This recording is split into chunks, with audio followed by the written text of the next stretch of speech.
way, and so we will invert the agenda, and I will begin. I appreciate Jeff and the executive committee sharing some of the questions and some of the things that are top of mind with faculty. And I'm going to address some of those and kind of weave into questions that you provided with an overall theme of innovation, positivity, and good news. This is a good day for that. I'll start with this morning, passed on a news article out of the Atlanta Business Chronicle, a new company moving to Polk County in Georgia, Solar Cycle. Anyone familiar with this? It's a company that takes environmentalism and then takes it to the next level. Not only are they in solar, but they also are recycling solar cells. Pass that on to our material sciences, chemistry, and physics faculty. And this is just an example of the connectivity that we are bringing to local industry. Georgia continues to excel in EV, battery, and solar and environmentalism, environmental sustainability. And we've got great opportunity for our faculty and our students to connect with that. Also, I want to give a shout out to the CSI workshop that DCEPS hosted earlier this week, I think it was, right? This was a first of a kind, and it was a workshop. Did anyone watch Criminal Minds and CSI and all of this stuff, right? We've got great expertise on site and a lot of interest in that. I think it sold out. Well, it was a free service, but it filled up in about 40 minutes based on the announcement. Clearly, there's interest there, and so look for some great photos. If you didn't see the police tape earlier this week, no problem. It was nothing going on bad on campus. It was something great there. But I think we've got an opportunity through continuing education and DCEPS, not only to promote the excellence that our faculty bring, but also connect that town-gown relationship and be of service to the community in an area that people are very, very interested in. Tied to that, not only did we sell out that CSI within minutes, but we're seeing substantial growth in our academic programs. We're not at census yet, we're right about there, but happy to talk about, as I mentioned in January, education, community communication, nursing, psychology, philosophy, art. These are some of the biggest gains year over year, and we will continue to resource and flex. So part of that innovation is meeting increased demand and increased student interest, and our faculty are doing a great job with that. We just need to make sure that we are continually catching up. And I'll tie that to one of the concerns that was raised with the executive committee around the QEP and internship and experiential learning in this area of growth. How do we pull that off really well with the resources that we have? So I agree with the question of making sure that we are encoding into workload that balance of, if I'm going to manage an internship, if I go to Solar Cycle with a physics or a chemistry student and I make that connection, I'm mentoring them, how do we appropriately do that within workload that's not kind of that plussing on top of expectations? So I welcome that conversation. I think that there are some economies of scale.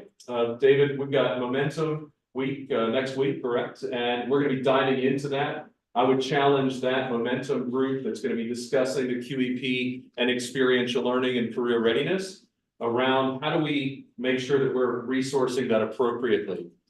Tying that into our SAC COC, we had a great rehearsal visit 2 weeks ago, and looking forward to that on-site the first week of April. You've probably seen it both from the desk of the president as well as in the AA newsletter, but I want to remind everyone in the room and online that as an investment in the time that you are bringing, we're aware that that is also a school holiday for some of the local K-12. So if you've got a young person that you need to be here to help with that SAC COC, please reach out to continuing education. Marty Davis is ready to make sure you've got those resources to help you out. I think we've already got about 12 or 13 signed up for that. We've still got capacity, and I want to make sure that everybody is well aware of that as a resource for you. Speaking of resources, one of the other questions that came up was the library has made some changes around our subscriptions, and CJ and I will take questions on that, but I've got the list here, and I want to make everyone aware that yes, we are continually curating the resources that we are paying for and subscribing to, but also those resources in the library itself. We are fortunate to be part of a system with Galileo that goes back into the 90s and interlibrary loan and a number of ways of getting those resources. So CJ, correct me, but I believe that everything that people had access to, they still have access to, maybe in a slightly different way, but we are being efficient with resources, and rather than double or triple subscribing, we're doing this in a way where you might have to click on this link instead of that, but all of those resources are still available to you. If that change has impacted you or your students, please do reach out to CJ or myself, and we're happy to talk that through with you and make sure that there's not a loss that we didn't see. And the interesting bit is that the number one item that was discontinued was the ACM digital library. So computer science, right back at it. But there are a number of ways for me to get that digital access through the ACM. I can still get that. So I'm in there with you, fear not. Change, innovation, top of mind, right? Hopefully you all got that email earlier this week from ITS talking about that migration from Google to Microsoft. I'm going to lean in and emphasize, Gavin, you and I were talking about this earlier this afternoon. I'm going to lean in and say that transition, the goal is to make that as seamless and as easy as possible. It's not like you're going to come in one day and then boom, everything is gone and you can't get to the old systems. We're going to crossfade that. The challenge is if we've got Google Drive and OneDrive through Microsoft, if you've got two folders, you never know which one's the latest, greatest, right? So we are going to archive some things and encourage people to not, have one foot in both technologies. But ITS just yesterday flipped that for themselves. They're testing that out internally, and there were a couple of hiccups, but let's let them take those on before they have that with us. But just want to give you an update. The plan will be through summer to do a significant change and migration over. We are spending far too much money on duplicative technology, Zoom versus Teams versus 9 other different video conferencing technologies. And we'd rather invest that in faculty professional development and faculty lines and other things that directly benefit people. So look out on the horizon for those updates. I think we've got a bit of the agenda for people to give updates on arts, humanities, social sciences, math, computing, and science, as well as the mental health and wellness. So I'm happy to take questions on that, but I'll share that I'm really excited about the approach that those working groups are taking in clustering around innovation, and not so much, well, here's my discipline and there's your discipline, but how can we work together? Back to that example of solar cycle. That's not going to happen without a lot of different disciplines coming together and making that work. The final thing that I'll share with you is just want to give a big shout out to some of the innovation that you see on the agenda today, right? We're down slightly. It's only 268 pages on the agenda. A lot of content, a lot of improvement, but I hope everyone has looked at that. I know UPC and GPC are bringing those forward and they've given them the deep dive. But I want to commend the changes in mathematics, leaning into applied stats and data analytics. Those programs are strong. Those faculty are excellent.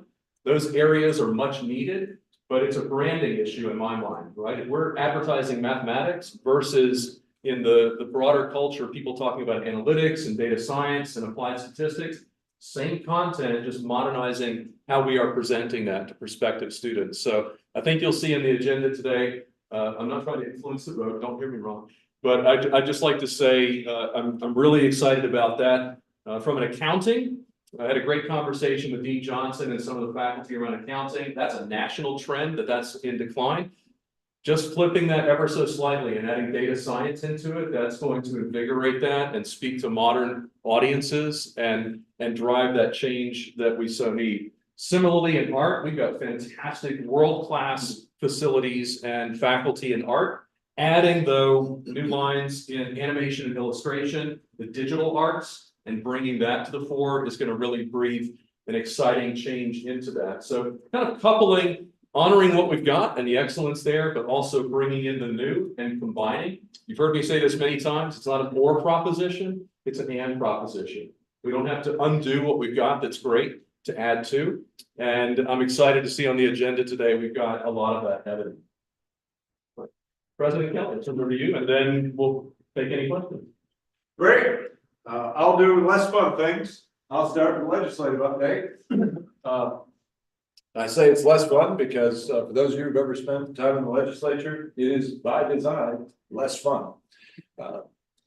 We are doing okay right now. And I say that there's two budget cycles that go through the legislature. The first is the amended fiscal year budget. That's for fiscal year 24. You'll be reminded that fiscal years work from July 1st to June 30th. Which means they can take surplus funds, which we are lucky enough to be in a state that has surplus funds, and they can inject it into the current fiscal year to solve some problems. Usually those go to capital projects, one-time expenses.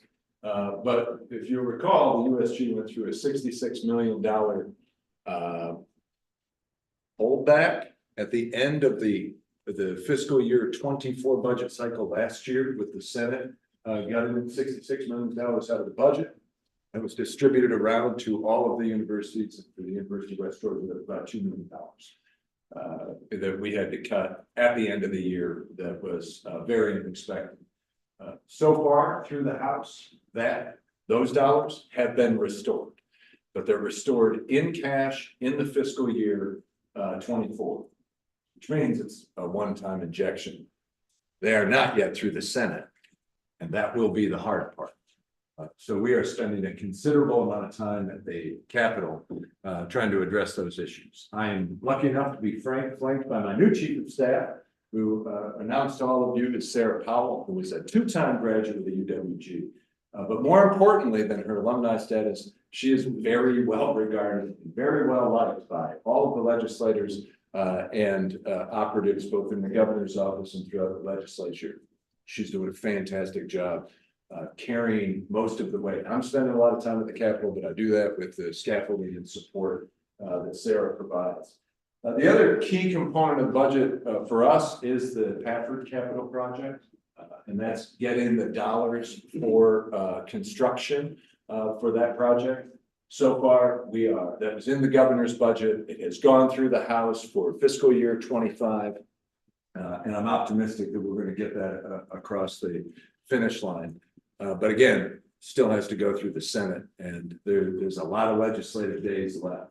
Legislature in the state of Georgia worked on 40 non-consecutive legislative days, and we have 30 of those days left.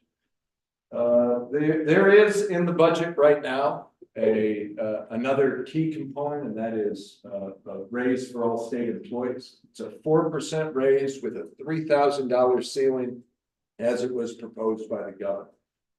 You recall that the governor surprised everybody in the state with a $1,000 bonus in December, which is great. This is a permanent raise. Again, 4% up to $3,000. We haven't seen any issue with that going through for all state employees at this point. But we have 30 legislative days left, so we'll just make sure that we keep working on that, because there's a lot of advocacy, and understand that in the legislature at the last minute they can take out segments. They can say, well, we just don't want to give that raise to the USG, or we only want to give it to law enforcement, etc. That's happened many times. Other than that, the legislation that is active in the state of Georgia doesn't have severe impacts on higher education at this point. And when I say active, I mean, sometimes bills get introduced, but they're not going anywhere. When I was president in South Carolina, I was surprised shortly after I started, because the legislature introduced a bill that made all public universities private, just gave us the land and sent us off on our own.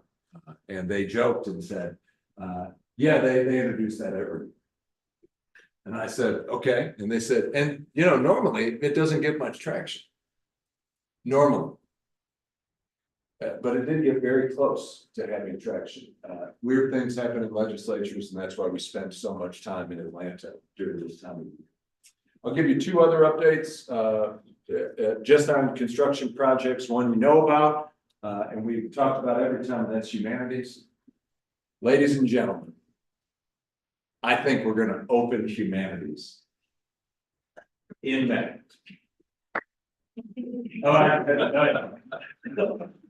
We've had to order pieces and parts of air handlers and boilers and things from all over the world.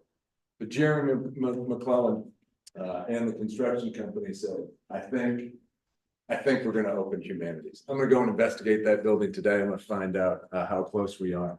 I will say, it probably won't have all of the pieces and parts. Every piece of furniture won't be in there right away.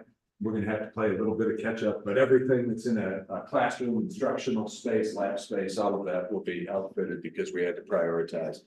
Just so you know, anytime the state funds a state project like a renovation, they always give us too little money. I don't know why, but they know it on the front end, and we say, well, that's not enough money to finish that project, and they go, I know.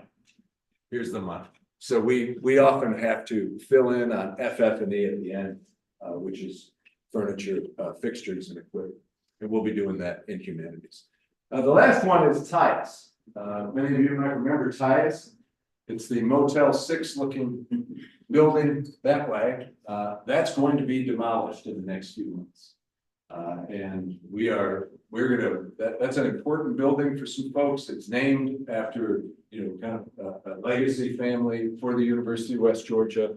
We will be taking some care with doing that. You have a lot of alums who lived in that building. Some of them have really fond memories. Some of them are happy it's being demolished. But that is going to happen. I want you to prepare for that section of campus to be sectioned off. We are going to set up a viewing area because most people have never seen a building come down with a wrecking ball. And it's a pretty interesting process. So you're going to be able to be exposed to that. With that, I'll end my updates and Provost and I'll take any questions on any subject.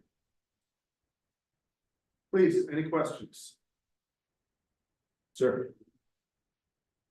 You mentioned the $2 million, which I think is a possibility.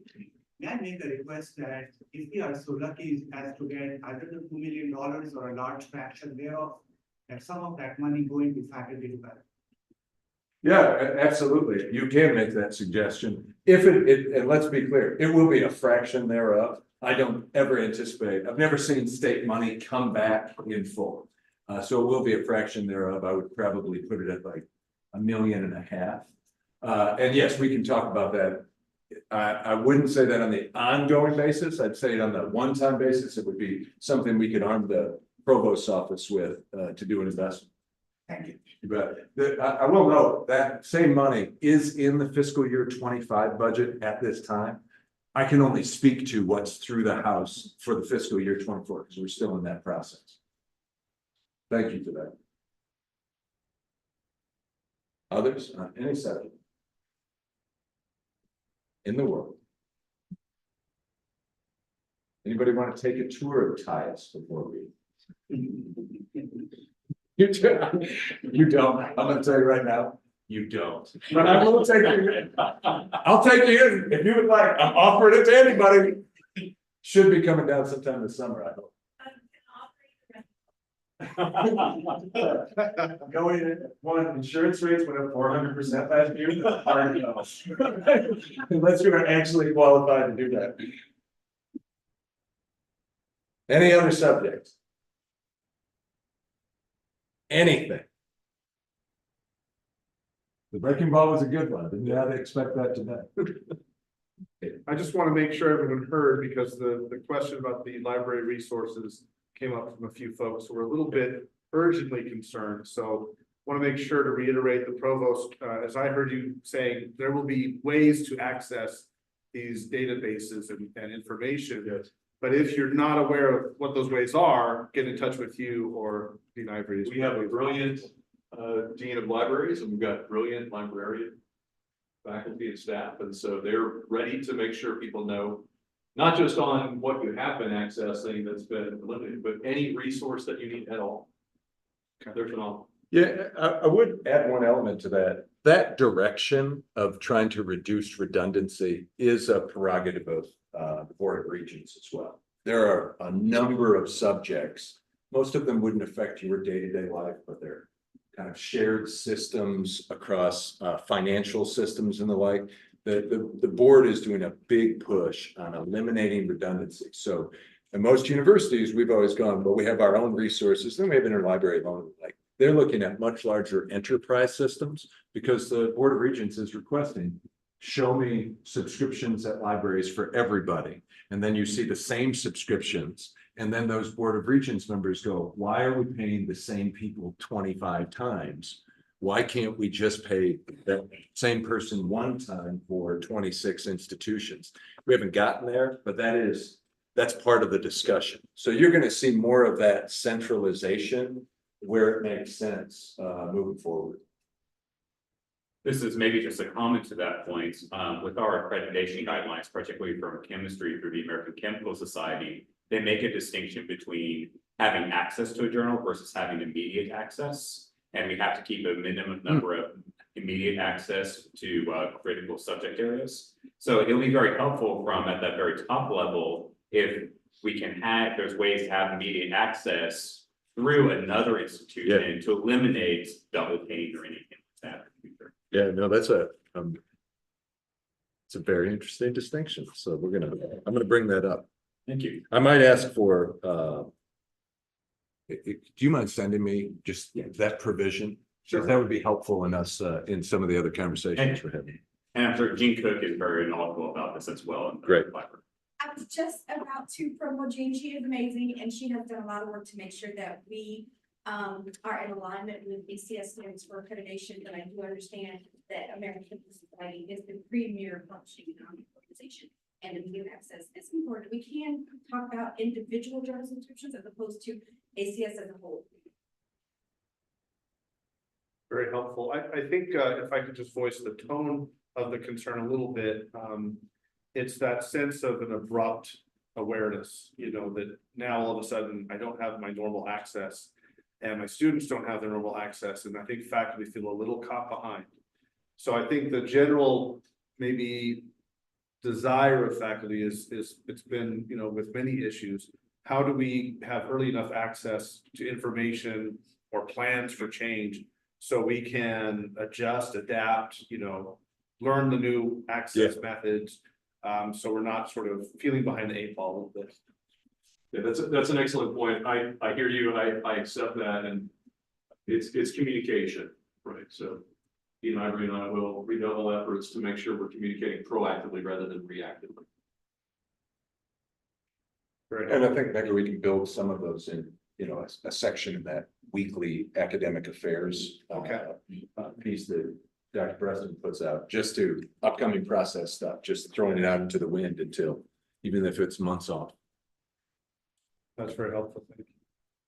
Please. I just want to add that if there's any other comments or questions or concerns, your liaison is always happy to hear from you. So I did link to the liaison librarian in the email that you may have received, or if not, you can go to the library's webpage and click on subject librarians, and we are always happy to consult with you and make any recommendations for recording material. But we'd love to hear from our faculty. Thank you so much. While CJ is here, if you don't mind me taking another second, we did open a beautiful new renovated third floor, which is great, but it's like when you get a new piece of furniture in your living room that makes all of the other things that are not new look like they're not new. The plan is to put the other half of the third floor under renovation. Libraries are like hotels in many ways on university campuses. They have to be pretty premier spots, and they have to be kind of renovated with some frequency because people's tastes change. And we've gone through dramatic change in libraries. So know that over the next 2 or 3 years, we're just going to keep doing half a floor at a time and moving through getting that to be more comfortable space. We went through the new space and then we went through the rest of the library with CJ, had a great time. It was a fantastic afternoon. I did make certain that like the couches that only have one leg are no longer in the library. And that's the type of thing that we're dealing with. A lot of the library looks like, we furnished it from a garage saying. And I say that because that is not an acceptable standard for our institution. We should be investing in students more. Know that inconvenience is just going to continue to come, and CJ couldn't be more excited about that inconvenience. So if those will be different spaces. There won't be exactly, it's just going to be around student spaces. We've got folks who are working on that to create a variety of different gathering spaces, more study rooms, things. Very helpful. Thank you. Other questions, comments? Thank you. Yeah.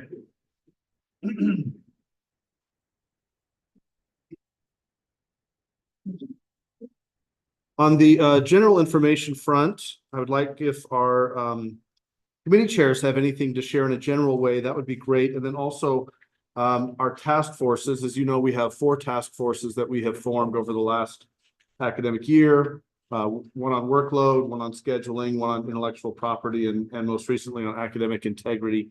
So if we could have any comments or updates from task force members, that'd be great. Let's start with committees. Anything from the committee chairs?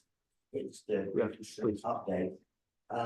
With respect to the migration, I met with Hugh and Blake from ITS last Friday afternoon, and they were fantastic and very open. And Hugh's also open to future meetings. But when we had a meeting at FITC, we were aware that there were some concerns going on. So what I suggested was that each of the representatives in FITC suggest to their constituents if there are any questions or concerns, they approach them with it, and then we'll have a Google Doc so there's a central repository of questions rather than everyone running around with different ideas and what have you. We can then have those questions, and then I can contact you. It's great, and Blake's fantastic to get those questions answered as opposed to sort of rumors going everywhere. So we have that, and I'm going to share that with, I spoke to Dr. Preston earlier. I'm going to share that with Dr. Preston too, so he's aware of those sorts of issues. Sort of try and lower the level of concern and stress, and know that your concerns that will be addressed. If you don't know who your FITC representative is, you can look on the website, FITC UWG Senate, or just email me and I'll let you know who your representative is. But we will be responsive. Your concerns will be recorded, and then we're going to be discussing those. So I just thought that was the best way to get these items addressed, because otherwise we'll end up with all sorts of nonsense.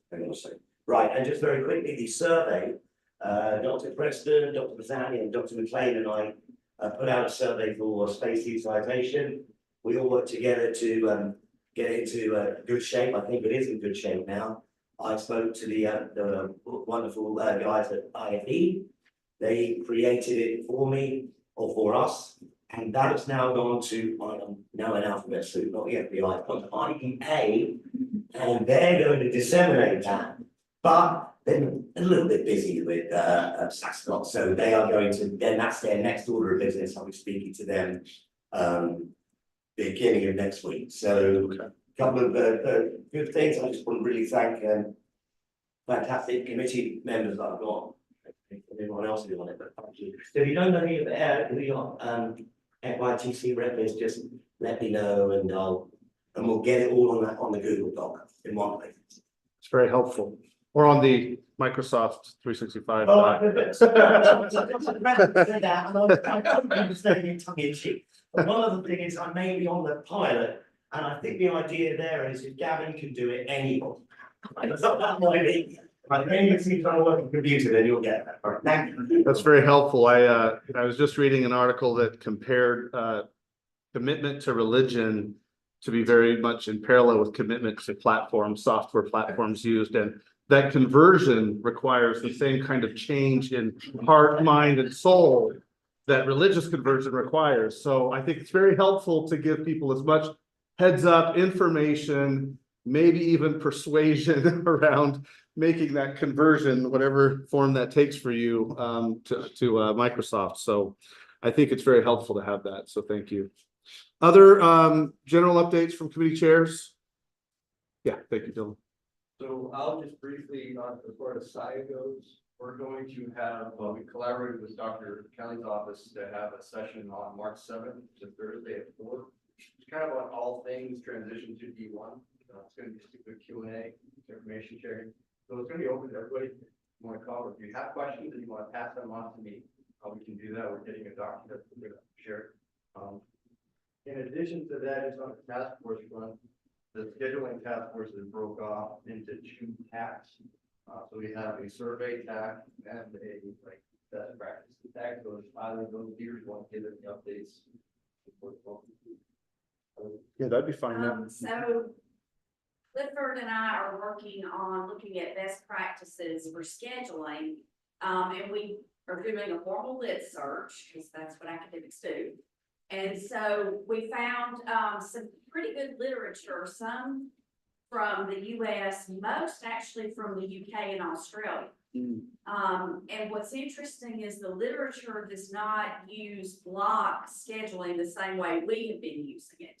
So in the literature, block scheduling is described as short, intensive time periods for courses. And so anywhere from as brief as 3 weeks, so similar to Maymester that we've done successfully for years. And then even, you know, your summer sessions, that some of those are just in June, just in July. But what they have shown is that it's very effective and improves student outcomes, especially in the first year, because in the US, if you've had a child in high school in the last 10 years, they're probably on a block schedule. And so instead of having a 45-minute class 6 or 7 times a day, they have 4 courses that they're in that class an hour and a half a day. And so doing a freshman college that pulls together the whole first year experience along with these short intensive courses where they take 2 courses for 4 or 5 weeks, they take another 2 for 4 or 5 weeks. They can actually get more credit hours in 1 semester, make better utilization of space because I'm in my class 1 day a week for 4 or 5 hours, and it also decreases cognitive load on the students. It encourages time management because I'm not trying to figure out how to be away from mom and dad and in a new location, a new environment where nobody's telling me wake up and go anywhere. But it helps them manage their time better because there's not all these competing demands for, you know, all these different deadlines and 4 or 5 or 6 different courses. It also has fiscal benefits for non-traditional students because a lot of what's been shown in the literature is a hybrid approach. So their resources are online, some work is online, they're in class 1 day a week, which means I only need childcare 1 day a week, or I'm only driving to campus 1 day a week. So I would say we're about, what, 80% through with our lit review, might be publishable when we're done. Yeah, that's true. Which Clifford's excited about, because he's working towards tenure. So maybe I can help him get there with us publishing on it, but you know, it's a different idea than what we were talking about. Yeah. Most of the universities that have done it, they ran a pilot program, you know, so maybe a third of the incoming freshmen do freshman college in the block schedule, you know, a lot of adaptation for how you do things. Registration has to be different. Sequencing of courses, you know, has to be different, but there is a way to build it so that those gen ed things are available and you're not a graduating senior, you know, who still needs to take this course and can't get in that course, you know. So we'll be getting our executive summary lit review to Dylan by the end of next week, which then he can bring on to the executive committee, and then, you know, Wonderful. we'll see what happens. Yeah. Could we have one element in there too? We have a high rate across this state of people losing hope in federal financial aid. When you have shorter courses like that, you can fail quicker, and in the course of a 15-week semester, retake a course that you Yes. screwed up. And that would make a big difference to the 50% of students in the state of Georgia that lose hope by the end of the freshman. Well, and what the literature also shows is that if I pass a course 4 weeks in, then that tells me I can be successful in college. And so they progressively tend to do better. Now, and there's also lower rate of withdrawal from courses, so your DFW rates could potentially decrease. And then absences, though, are more impactful. So you have to think about that, but when it's done in a hybrid format and the content is still available as a resource in the course, then the absences, it's not as big of an impact, because if I've got resources from class today there, that if I had to be absent, you know, I can still access them. So there's a lot of potential benefits to look at a block, if that's what we want to call it. You know, we actually found no literature that addressed what we were talking about, you know, like classes start at this time and go until this, and in the way that we were looking at it, found no literature on that. Interesting. Sounds like an opportunity for publishers. Well, it's really great work, and it demonstrates why, you know, we need to be engaged in these processes through things like task forces. Because we're fantastic, you know, scholars and researchers, and I can see that demonstrated just by your report, that you've done really great work on this. So really look forward to that report about best practices and thinking about ways in which we might make recommendations to the administration about how we could do something that would be really student success focused.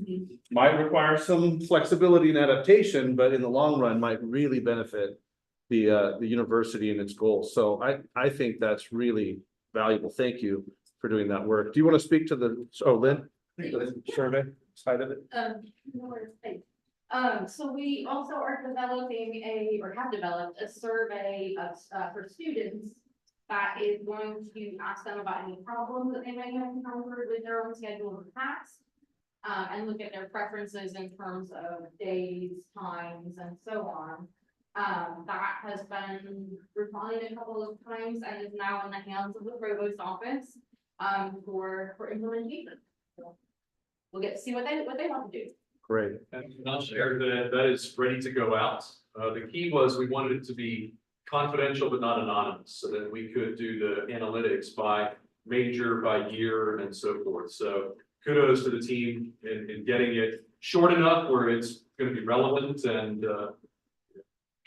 doable by the students. We should have a fairly higher response rate because of that, but we still have their major and other demographic details that we can find clusters around that data that we receive. So the goal for that would be, it should be going out before the end of the month with a week reminder. And then by mid-March, we should have all of the data and the analysis ready to review by that working group.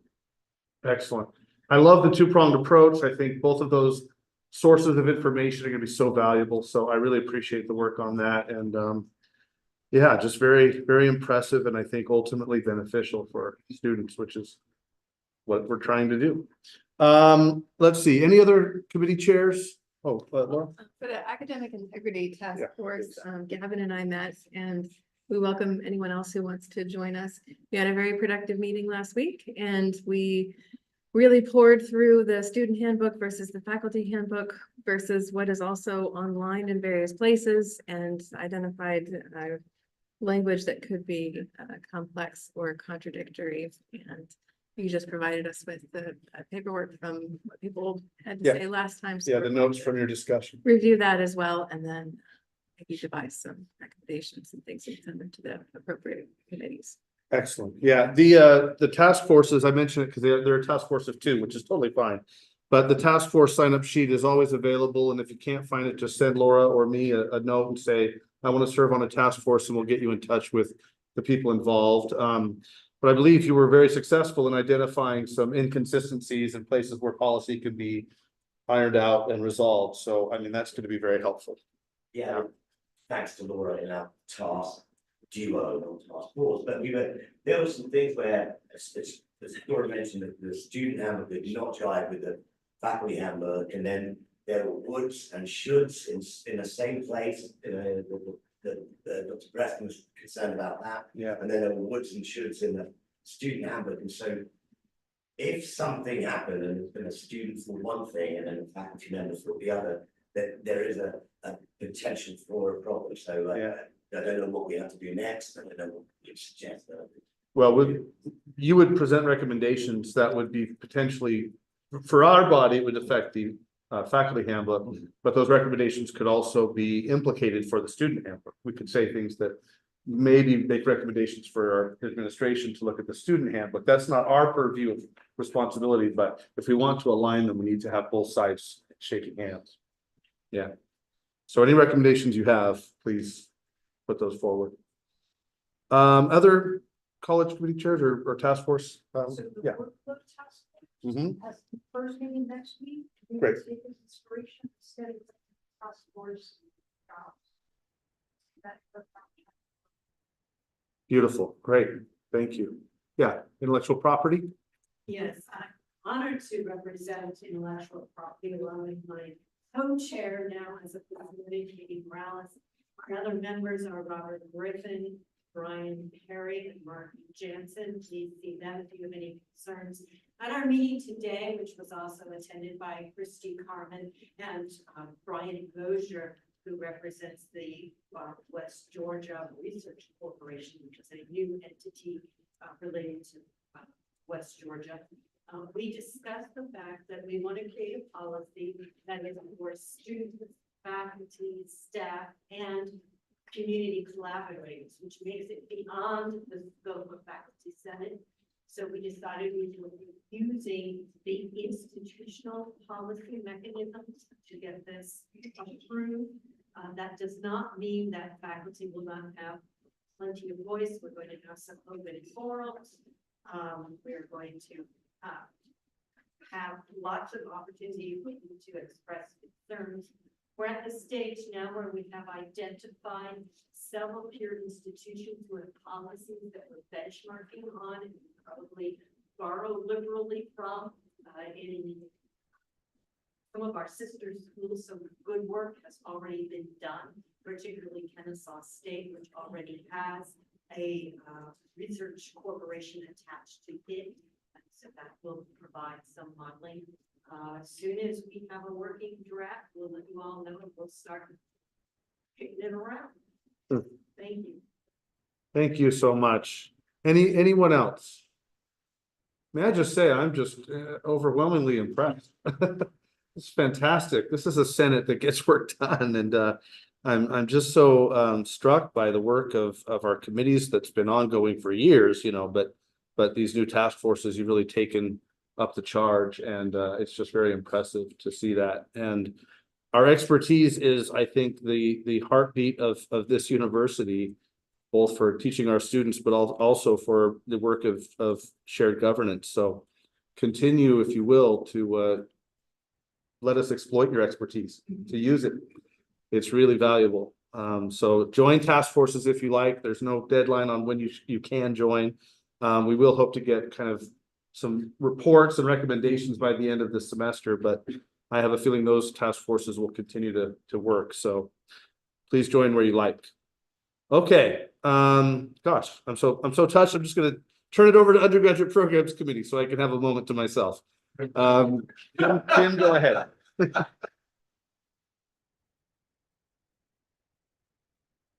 Okay, this will be less inspiring, I suppose, then. We have, UPC has 13 proposals that were submitted for approval, and they were presented in the agenda. We received no questions in advance. If anybody has any questions now about those 13 items. Okay, guess we're ready to vote then. So all in favor of those 13 proposals from undergraduate curriculum? Raise your hand. Okay, and any opposed? Or any abstaining? Thanks. You. Georgia, GPC? There was a typo on one of the GPC proposals that basically was presented. Instead of criminology 5200 being problem solving counts, it should be criminology punishment solving counts. And Sorry, punishment solving courts should be punishment and society. So we got problem solving courts and then punishment and society, two separate. Okay. 5200. All right. I don't know if that was specifically stated that way when we voted on it in GPC. However, we did have discussion about that particular course, and GPC did approve it. So I apologize for the typo in that particular title. All right. Other than that, there were no other comments or questions related to the GPC agenda items. There are 9 proposals with no informational items for consideration. Are there any questions from the group?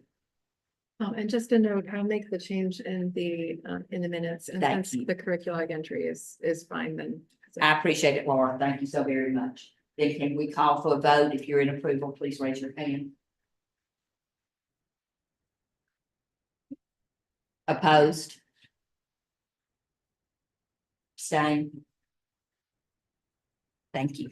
Thank you so much. Amy, Faculty Development Committee.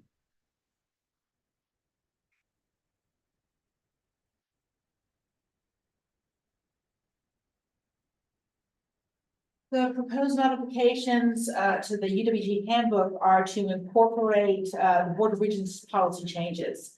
The revisions bring us into compliance with the board, rewarding post-tenure review, and clarifies the annual review process for administrative personnel.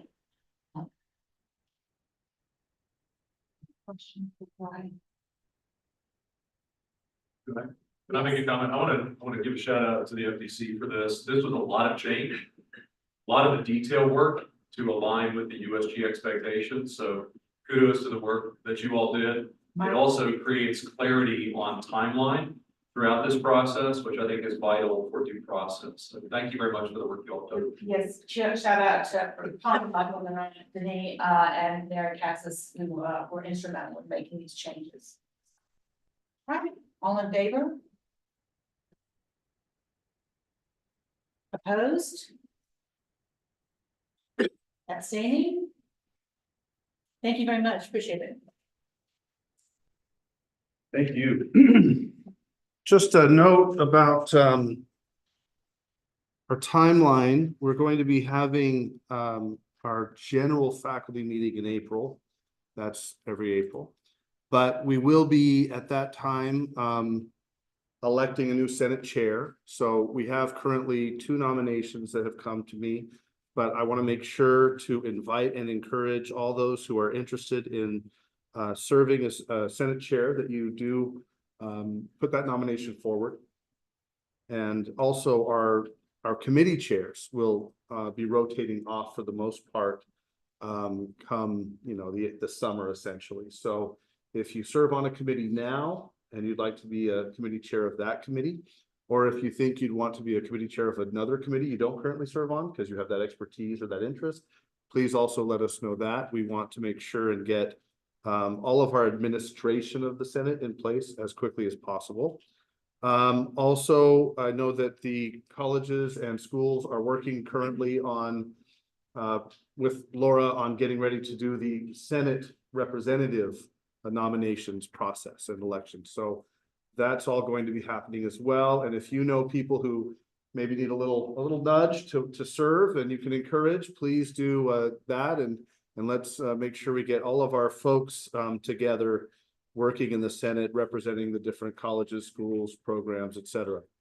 I will mention the new school and the new college and the other new college, right? All these potential changes that are coming will affect the makeup of the Senate, and we will adapt to that as needed once those changes start. So there may be, you may belong to a different overarching organization, college, for example, and represent them as a senator at large in a way you didn't before, but we will adjust and manage those changes so that the ratios are fair and equitable, and we have good representation coming from all of the units and departments and so on.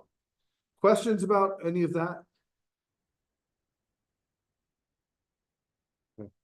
Just an update on the process with the colleges and the school.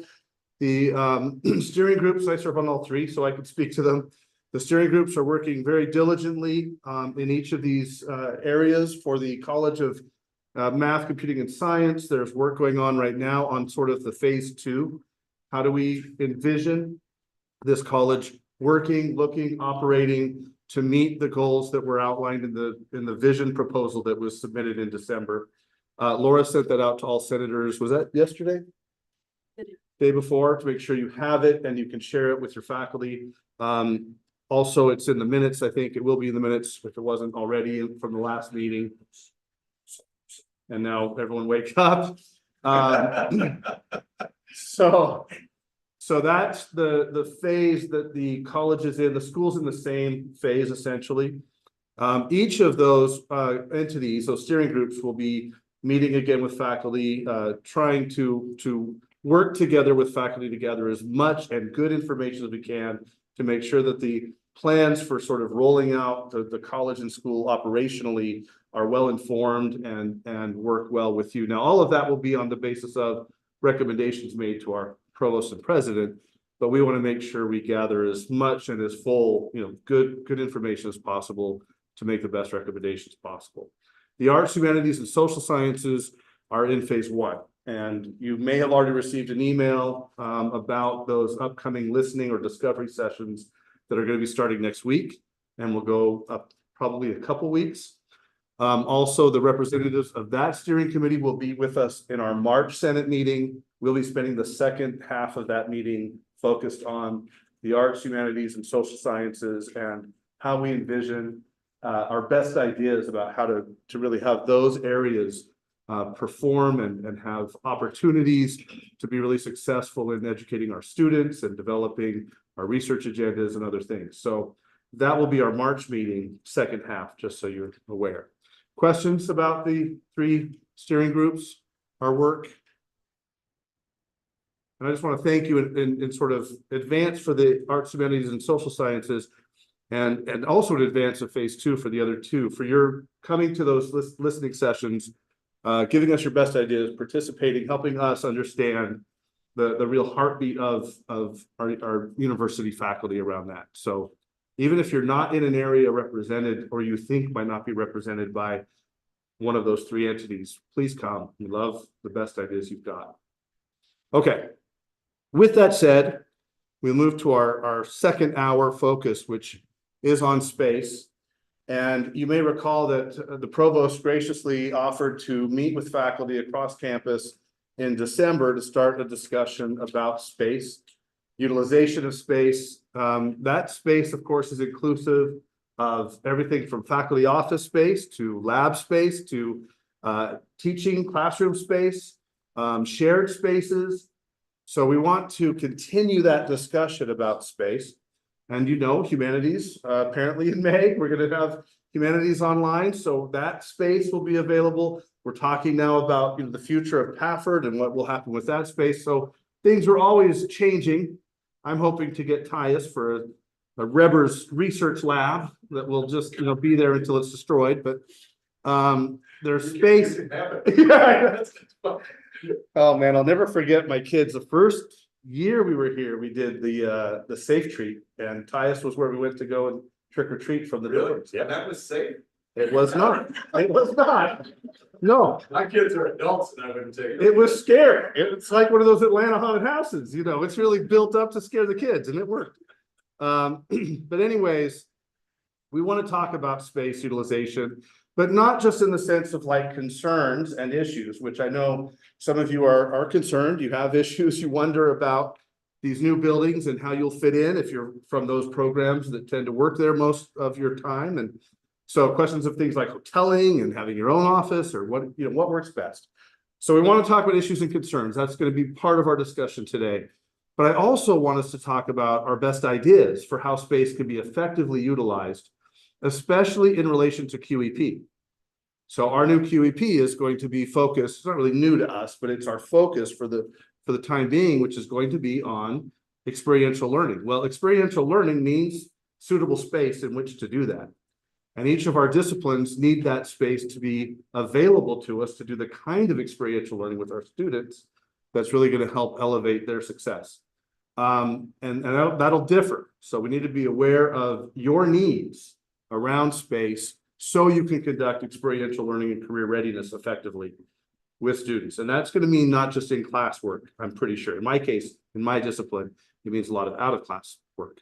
So I want us to think together a little bit in anticipation of the QEP, the increase that'll come with things like internships and independent studies, directed reading, supervised work, as well as study abroad, which doesn't necessarily mean space on campus all the time, but it does mean space in other areas around the world even. So I would hope we could spend a good chunk of our time getting creative about the ways in which space could be effectively used for us to meet our QEP. And then we can make those recommendations to the administration and they can think creatively with us about that. So those are the two things I want us to discuss in relation to space, your concerns and the issues you have. We want to be sure to have some time. Are you going to be able to stay for any of this or you got to head out? Stay for a bit. I have to go about 2:30. Okay, I think we'll do that first and then we'll kind of take a stop there and make sure we're able to interact with our administrators about any of our concerns or issues. So those could be addressed in dialogue. And then I think we'll go into the sort of creative ideas about how space could be effectively used for QEP as the second part of our discussion. Does that sound okay?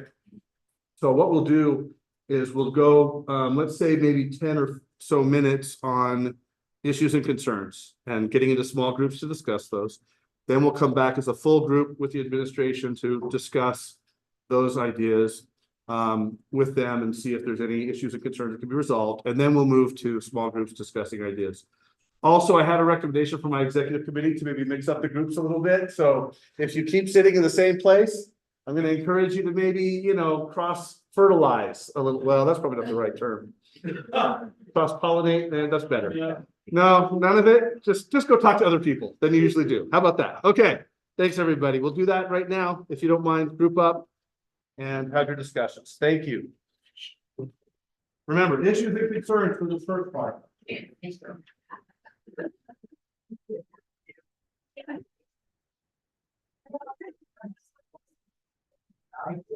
Came in late is what we should. Also, back in the fall, I looked at the spreadsheet for the task force. I think our names were displayed and what we wanted to do, but my name wasn't on it. And I didn't know if that was because I'm not logged. Okay. I would love to join that academic integrity task force. So your duo can become a trooper. But yes, I'm part of the transfer audit in this semester. We're meeting on Fridays from 12:30. Like today, I left a couple minutes early to get here, but I think the spring break with institution is going to come on us. And I'm hoping in March I'll be in time. That's why this keeps happening for this semester.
Yeah, that's great.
Yeah.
Folks, we have one more minute, then we'll come together.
This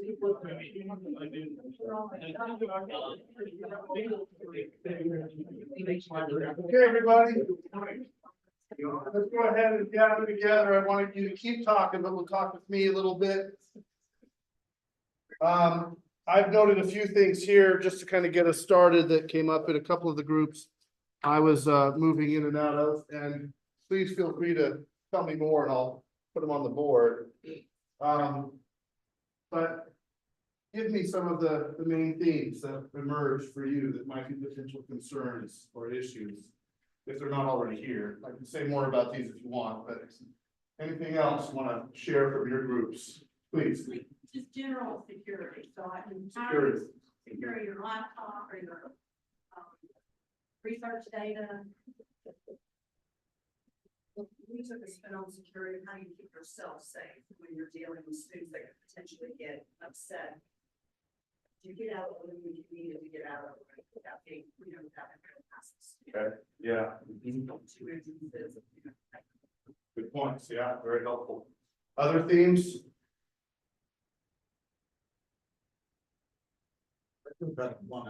I'm sorry? Our group, it came with a talk about spaces for specific uses, like for a physics lab versus a studio for an art. And there being some of those that are available, but others that aren't. Okay, so like designated spaces? That really can only be used for one thing, because we know that that's not easy to budget for, but it's necessary for experiential learning. Okay, good. Like purpose built, designated purpose built. Purpose built. Okay.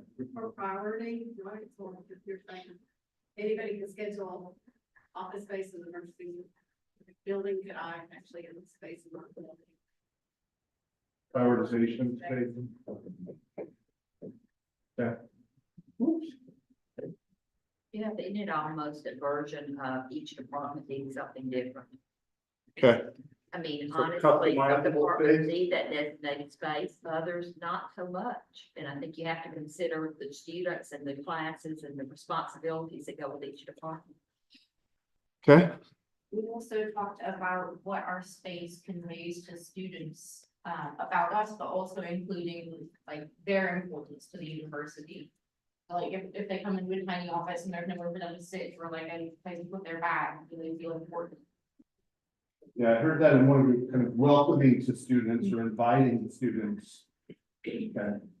While we've got our administrators here, I want to make sure we get some direct questions. So what concerns would you want President Kelly, Provost Preston, to speak to? I just want to preface something from both sides. So I look, I'm out of this one for all these reasons.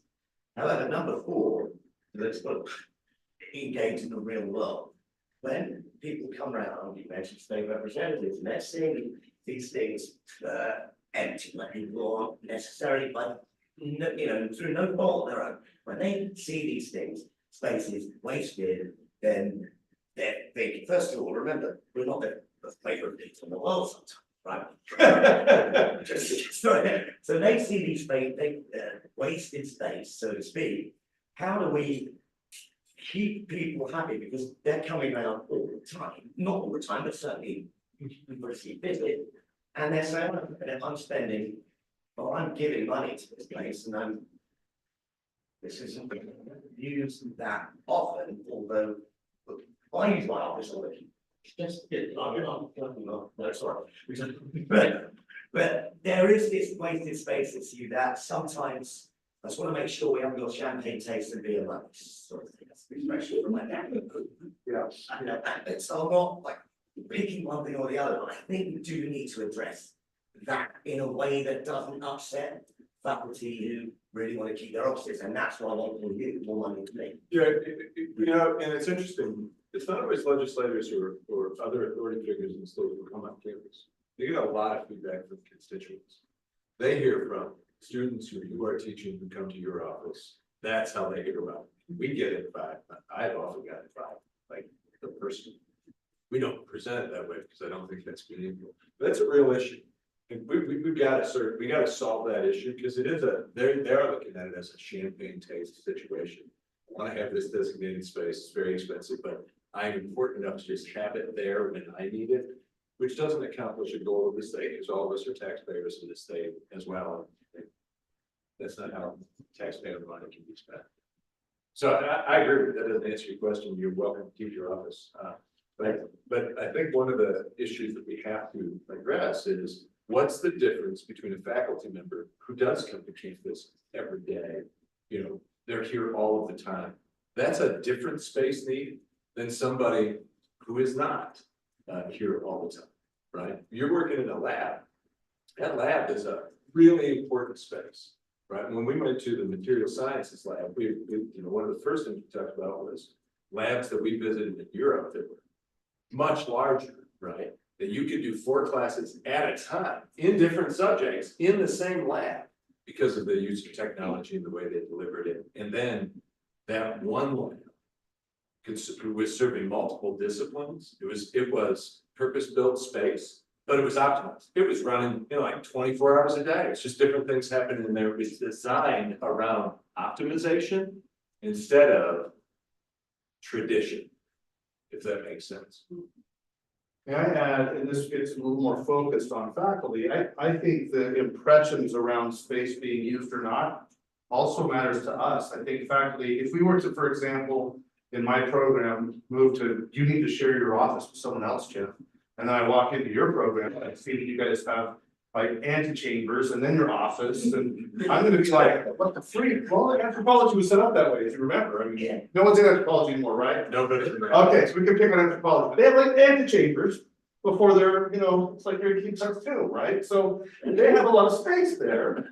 And you could be sharing an office and look over there and be really jealous, and you know, wars have been fought over space more than probably anything else. So space comparison among faculty is a morale issue, for sure, even if no one from the legislature is. Hang on, I was in an antechamber before Nate Morris's office. I lived in an antechamber. Oh, you have antechamber for your office? We didn't waste that antechamber. I'm not picking on anthropology. I love the setup, but I could feel envious if I were sharing an office with somebody, you know. So balance and fairness is going to be an important perception for faculty around space usage too, regardless of what happens with external folks. Yeah, and let's throw in one element to that too. Many of our buildings were built when the USG didn't have really designated outlines for space. Now they have very designated outlines for space.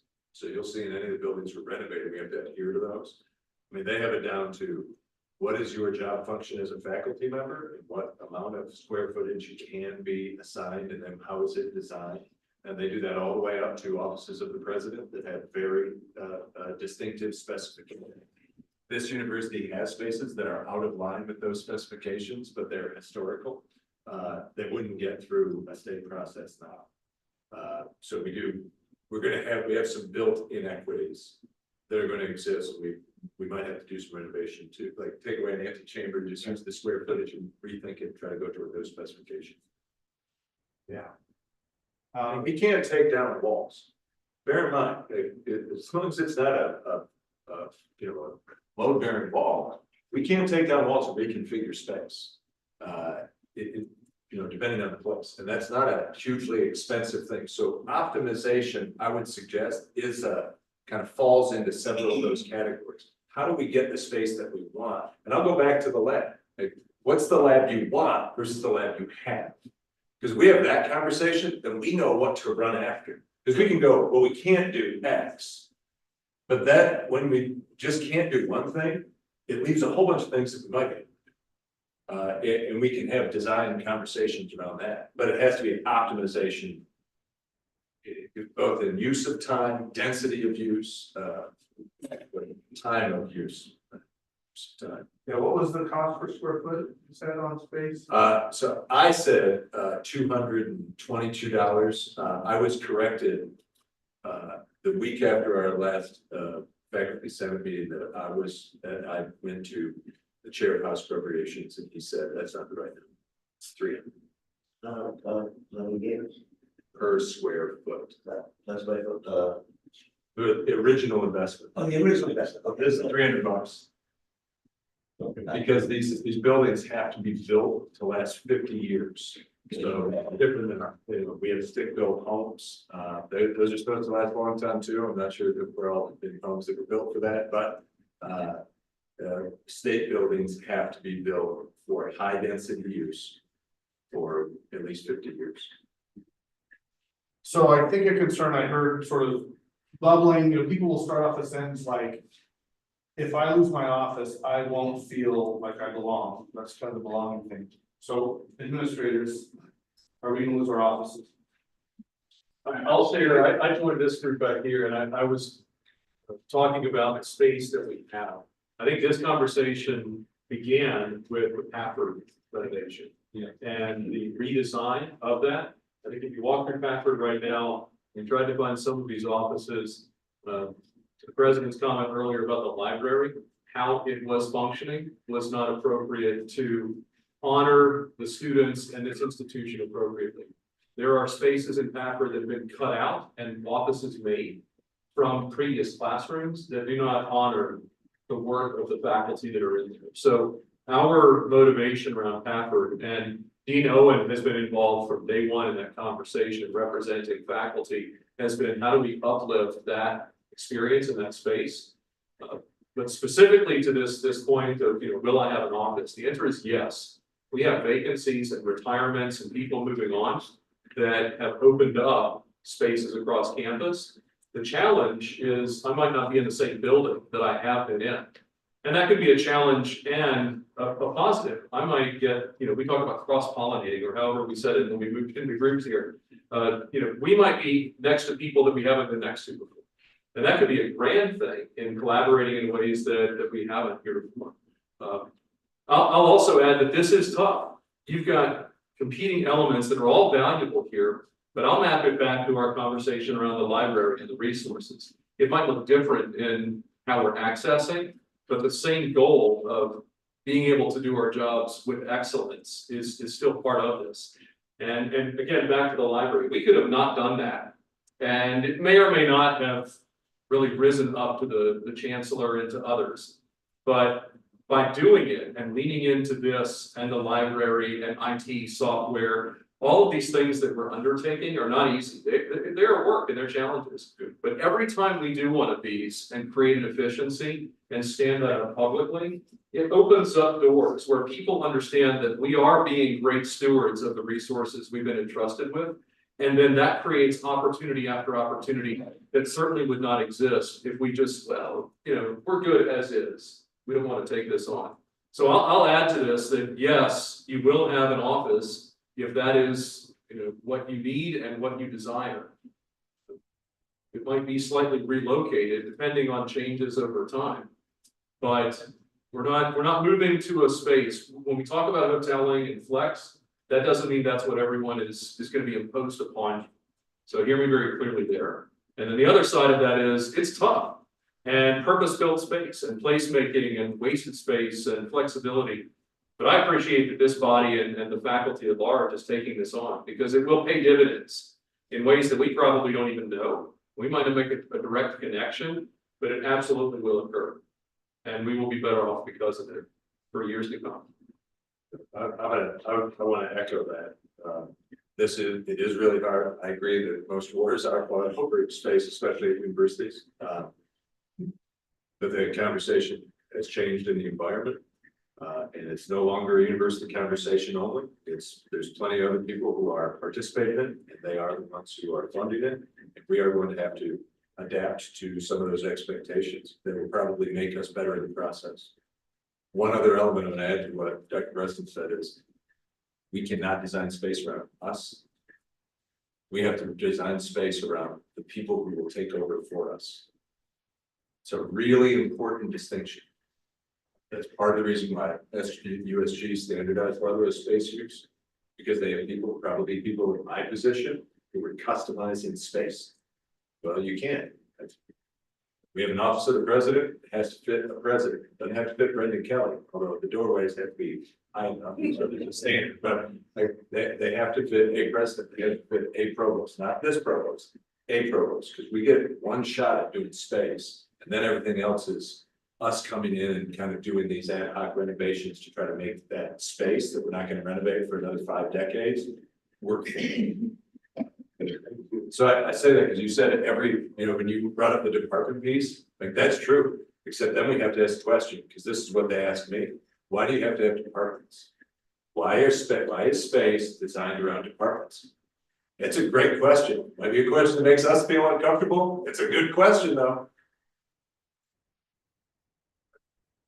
Any other concerns or issues to bring to our administration? Thank you for being here. Please. So we talked about law in a different way. As Yeah. it relates to student experience. Mm-hmm. So for those of us in the COE, we're in the educator preparation program. So our students are in schools, taking our courses online. What is their experience with our space? So we have students who can come into our buildings, they're not greeted by anybody. They don't know this is the education annex or the education center. Things we take for granted. Even number of classrooms on this side, on the other side of the hall, the other side of the building, odd numbers. Students really don't have a sense for that. So I think there are a lot of faculty members who don't necessarily invite students into space because of the barriers. They don't know where to park. They're not going to be greeted by administrative staff like they might have a couple years ago. They don't know how to navigate the building. We have spaces that are unutilized. But how will they know if there is a study area? If there is no signage? How will they know where the lactation is? In the family, they don't have that information. But those are things you think about from the student perspective. Yeah. Either if you want to respond. Yeah, I would add a number 10. We have to make space more intuitive for end user consumers of the space. That's I was just having this conversation with a number of other colleagues. We have designed so much of our physical footprint as universities around us and how we interact with the space. But that's really, it really should be for the student who comes in and feels like they don't have to go and ask a lot of questions because it's just intuitive. We've done a pretty poor job of that even in our corrective action. And I go, why can't we just renumber all the classrooms? Because when you said even number of one side, that's the first time I realized that, and I go, that's stupid. Why don't we just, put them in a row? Two comes after one. And I say that, I'm sure that was a great idea for somebody. Maybe it's not a great idea for the people who were serving now. Could we have an app for students, for officers? I don't know. You have an app saying, right? Interactive map. Yeah, but they're about the campus. I don't know. And then would they use it? That's the other question. Could we? I'll check. We have an app for bus routes. Yeah. I mean, I'm sure there's some simple solution for navigating buildings too. May I take another angle on this? One that will be more relevant when QAP is really in full force. And that is, I think faculty tend to think in terms of making my space inviting for students to come in and find me and find my program, but we can also go to the places where students are easily able to congregate. And the library, I think, serves that purpose. It's a place that is centered, it's the dead center of campus. Students can go there and we can go to meet them there, and then they don't have to figure some of those details out. Now, at some point, they're gonna want a one-on-one with me, and we gotta do that, but I do think we should try to open our minds a little bit to the idea of we can go to them, we can go to the residence halls even, and meet with students there to work on, research projects, things of that sort. So that's so interesting. Except high. Yeah, the residents are no untie. I don't mean your private rooms, okay? Yeah, like the lobby of the residence. Yeah, please specify. Yeah. I'm not a creep, I promise. But when you talk about it, and this is something I've never experienced at a university, but you just said that like there's a common meeting space, maybe there's coffee service, but you can go and meet with people there. And if you have to have a private conversation, maybe there's a little hotel in space. We don't have a space like that. But what if office hours were in offices? What if they were always in a common gathering space? Because it goes to the safety piece that was brought up. And that's a very, very real issue that most people don't have to deal with. I do have to deal with that. And when that occurs, that's a serious issue. And we have a lot of vulnerabilities on that front. But if I'm a faculty member and I always came to a common space that was purpose-built for gathering and having those types of meetings, and office hours at the University of West Georgia were no longer in. You've always just went to one place. Maybe you see 5 professors at a time instead of just one. We could do that. We just have to all commit to changing our business process of office hours over to this new thing too. And I'm not saying we should, I'm just saying that is a feature of a kind of student-minded way to think about space. That, you know, I can meet them where they're comfortable congregating, and safety is a very real thing. Any one-on-one interaction you have becomes a very challenging, vulnerable thing. Consider asking the students about this as we do about Sure. other things. Yep. How they would like to interact with their faculty. Yeah. Yeah, we can, but let's also not over rely on survey research, because you have one class of students who responds. We have to, let's put it in the same place that architects or campus planners would put it.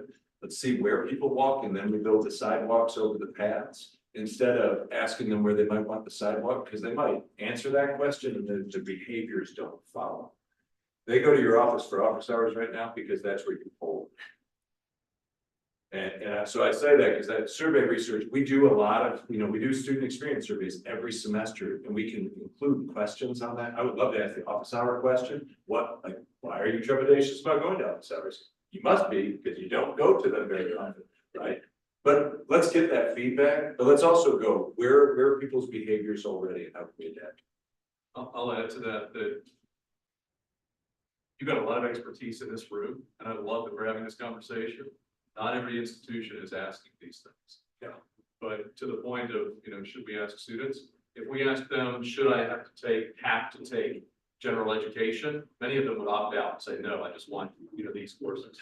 We as a faculty have decided that a broad core general education is valuable to be an engaged citizen. I would argue that we've got a lot of brilliance among our faculty, and we can design a thing with some flex, and, you know, let's hear from the audience. With them always at the center, but let's trust ourselves to know we're the experts, we're the adults. We can design a learning environment that's welcoming and meets their needs, and let's lean into that. Yeah. By the way, Love Valley, if you're gonna play kickball with your students, great place. You go ahead, and you go. There's a question about accessibility, so I know like at Vision, you can't enter that building after hours. Even as a faculty, I can change that, there's no reason for that to be the case, that's just the way we've done, so I would love feedback. and our students, the nursing, trying to get these senior students, you know, their schedules are crazy, so would we have access to like weekends or nights, you know what I mean, like Yes. outside of typical office hours, because we're meeting at some crazy times now. And noon specifically? No, just virtually, because for one thing, you can't get on the meeting campus, but usually we just do it virtually. We're gonna talk before we leave, let's fix that today. So that's really good, just really good space time management, right? Because the weekend is a different kind of time. Where space is, yeah. Our building, you know, you have to swipe in, so Right. if you wanted to use it for lots of people, they would call you. That would be very challenging, yeah, very good point. Yeah, please. Okay, so, in time is also, I think. Yes. We need to start rethinking that office hours have to be bankers hours from like 9 o'clock to 5 o'clock. My office hours where I keep my students online because they're all working professionals at night and on the weekends. Yeah. And we meet virtually, Mhm. and, I won't get into my internet issues, but if it's raining, I have to book it to Canvas. And, because I don't have internet, which it's kind of spooky going into the building by yourself too. So, and if there's not another faculty member, there, I usually go back home. But the office hours I keep are usually, after 5 o'clock. And I guess that's with you guys too, because, we don't have normal students, where they're on campus all the time. So somebody can have my office, I guess. Yeah, Tim, can I ask another question? Because we were just talking about Noonan. Some of you might live closer to that campus. Why couldn't you go if you have the same exact issue, why couldn't you go and meet there instead of your office on the campus, right? No, I'm not saying you, I'm saying somebody who would be closer to that campus.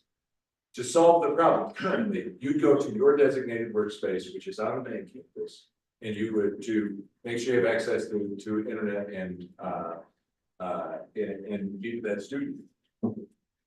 Because we don't give you access to this other one. I mean, that's what we're talking about in terms of flexibility. What tools do you have in your toolbox as a faculty member? Right now, they're limited because we're obsessed with designated space. And if we move to a model where we're less obsessed with designated space, we might find that we can, give people more flexibility to do business in a wide variety of ways and in a wide variety of hours. So my space is broken. Is that okay to have I never meet my students face to face until a lot of times graduation. Yeah, I don't think there's an issue with your space being virtual. We have to give you space to do that work.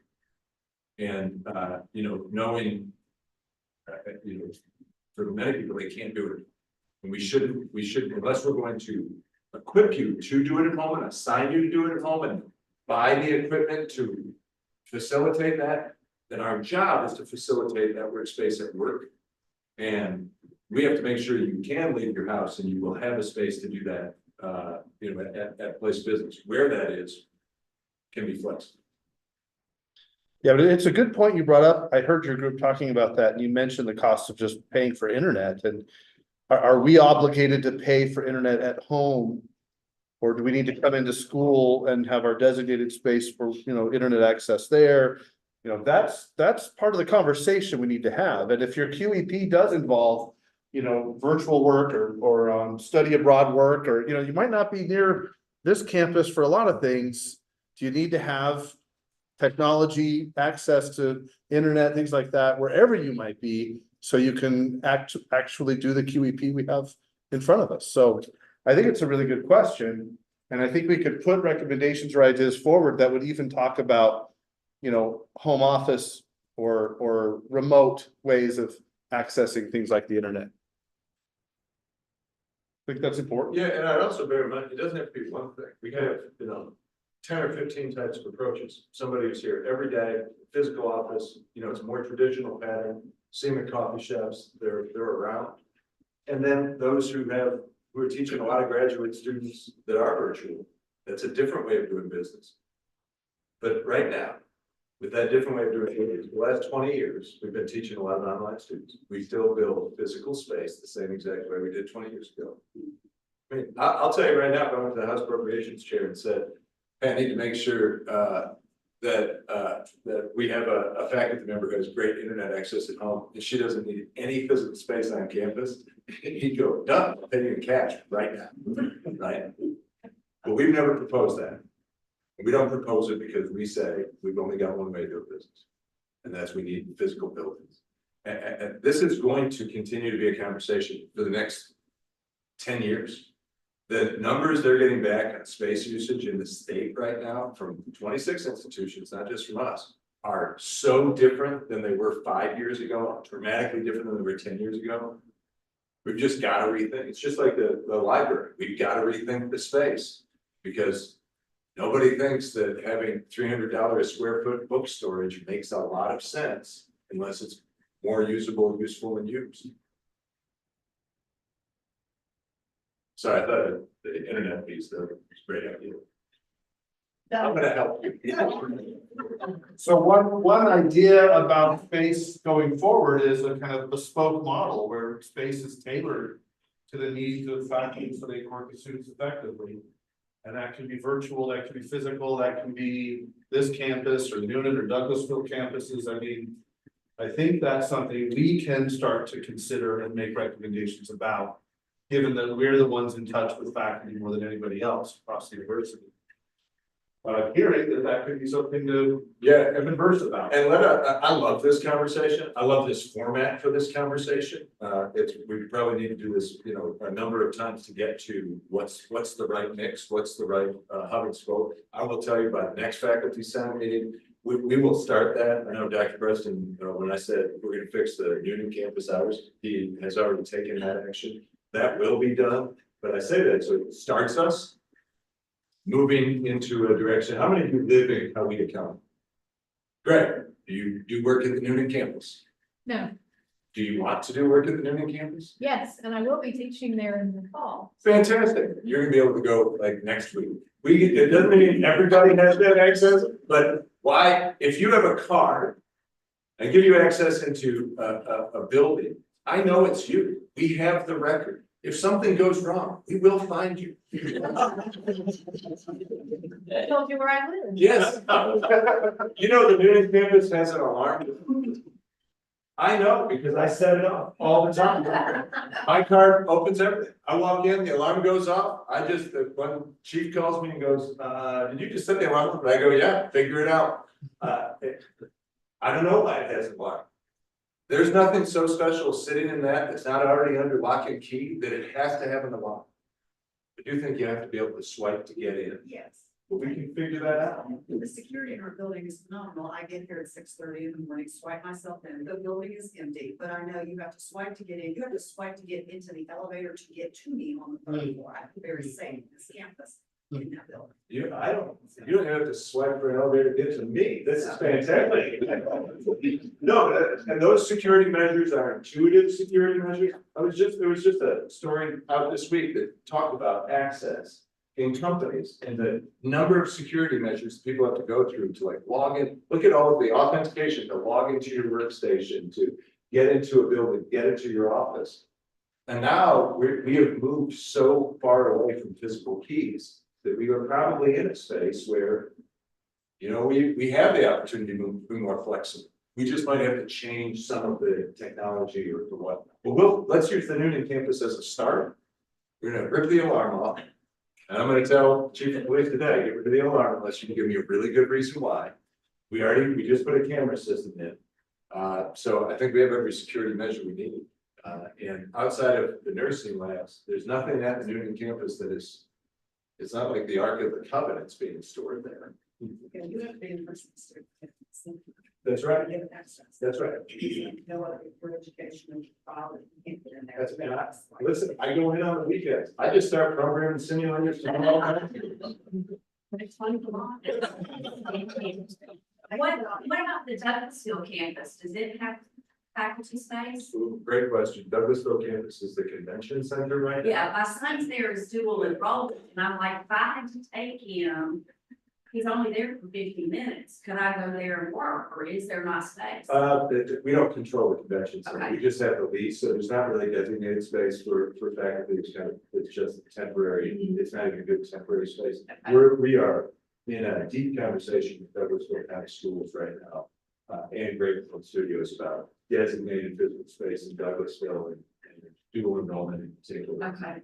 Servicing Douglas County schools. And at that point, yes, there will be physical space. And I love this Noonan conversation because we use the same rules for that. Great questions. Other concerns, interests, or ideas around space that we could discuss? Yeah.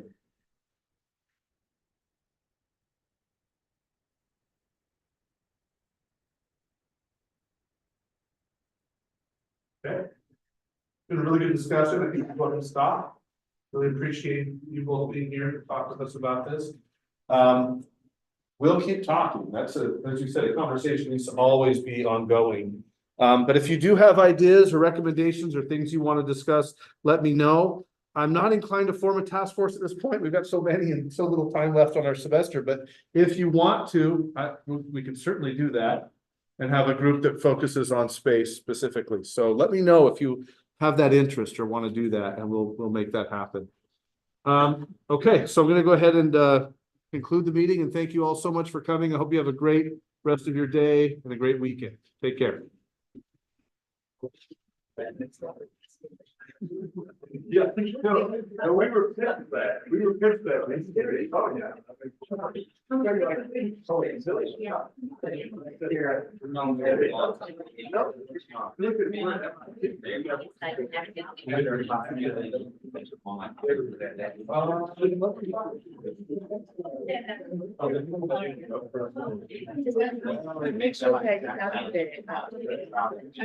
didn't think this one.